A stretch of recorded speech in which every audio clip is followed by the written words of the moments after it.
When I read it, what I also loved about it was I felt I'd never actually seen anything like it before. So it has those similarities, but also it does take you into this world. It is gritty, it is real, but it has so much heart as well. So on the one hand, it's a very complex heist, which is fascinating to get involved with, but you also follow these characters and their families, and you see the kind of hardships that they go through and how living this kind of life plays on them, and also how human they really are. At the end of the day, they're still trying to have families. They're still trying to live this, you know, to live a regular life in some ways. And it's so efficiently told, that part of the story, that it has a surprising amount of heart and emotion. And then a whole thing going through where you realize the world that you thought you were in is not necessarily the world that you are in. Twists and turns in a way that I've never seen a script like that, with so many surprises.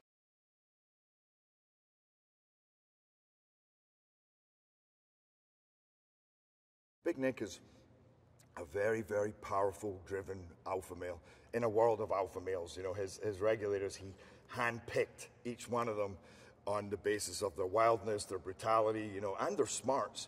But he lives in this world where you have to be willing to go to any length to get ahead. And that is the dangers inherent, that is the amount of hours you work, that is just that complete obsessiveness with the job at hand.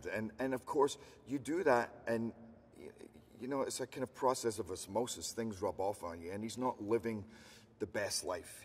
When he's stake out, you know, he's drinking too much, he's probably participating in many other things, and it's kind of a disaster for his marriage. You know, the more he devotes to that job, the less time he has for his wife, the less kind of an upstanding human being he's being. So he's really failing miserably at being a husband and a father, and that's where we come into his story at the beginning of the movie, where he's kind of been out partying and he comes home and she's had enough. And at first you just think, this guy's a punk, but as the movie goes on, you realize, you know, the pressures that play on him. And in actual fact, he is a hard charger in his life, but he's a hard charger at everything he does. And when it comes to being a cop, there's nobody like him. He's the best, and he gets things done, and he you know, brings down the toughest perpetrators to bring down.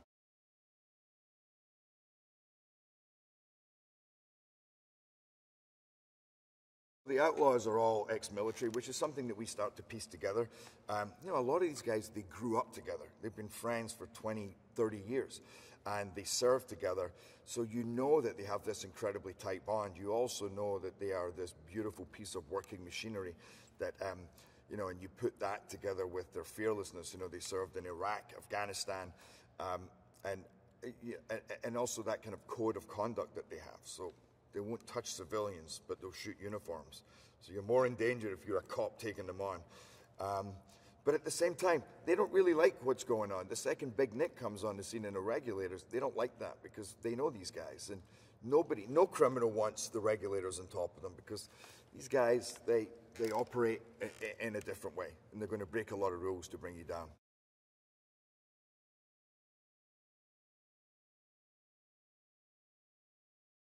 He's like a master. Like, he's been doing it his whole life.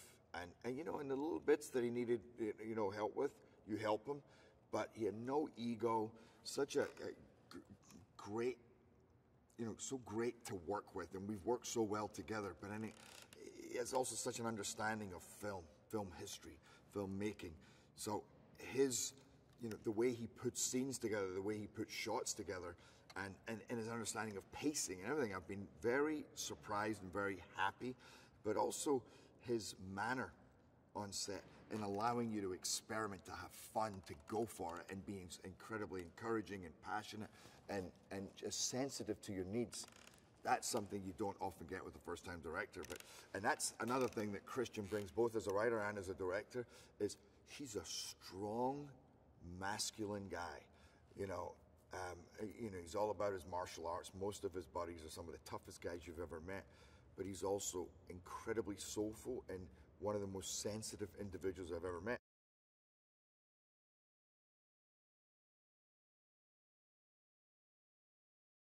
If I had two words to describe Merrimen, is intelligent and ferocious. And yet a lot of that ferocity is just balled up, and it's hidden inside. You know, I love his quietness and his study. And that's who Pablo is, and he brings a huge amount of dedication. Like, you see how hard he works. This is the size of him. It's hard to be big when you're like 6'4".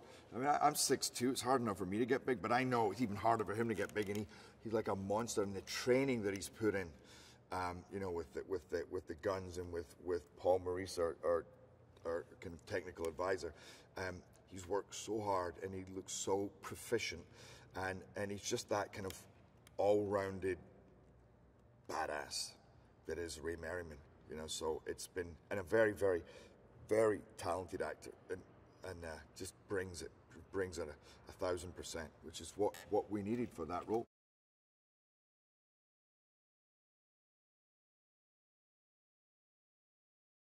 $50 Cent as a person he's more kind of bubbly and light. He's such a funny guy, and a sweet guy. He's always smiling, you know.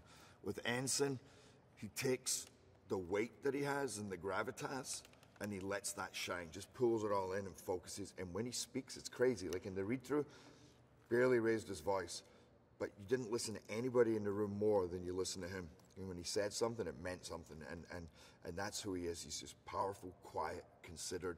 So if he says he's going to back you up, he means it. And if he says he's not happy with you, he just has to say, not happy with you. And you go, okay, I get it.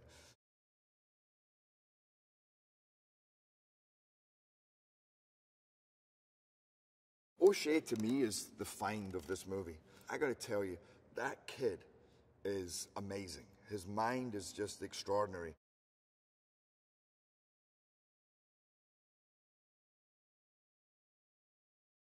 It's been twisting and turning and twisting and turning. We think we're heading for a showdown. It's not what's happening. It's something completely different. We think they've got away, and suddenly, no, we're on them. And it's on. And we're behind them. We're stuck in traffic. They're pinned down. They can't get out. It's a shitty decision to have to make because we're in the middle of traffic. But otherwise, the same thing's going to happen as happened at the beginning of the movie. They're going to get away. And so we basically have to go and try and take them out.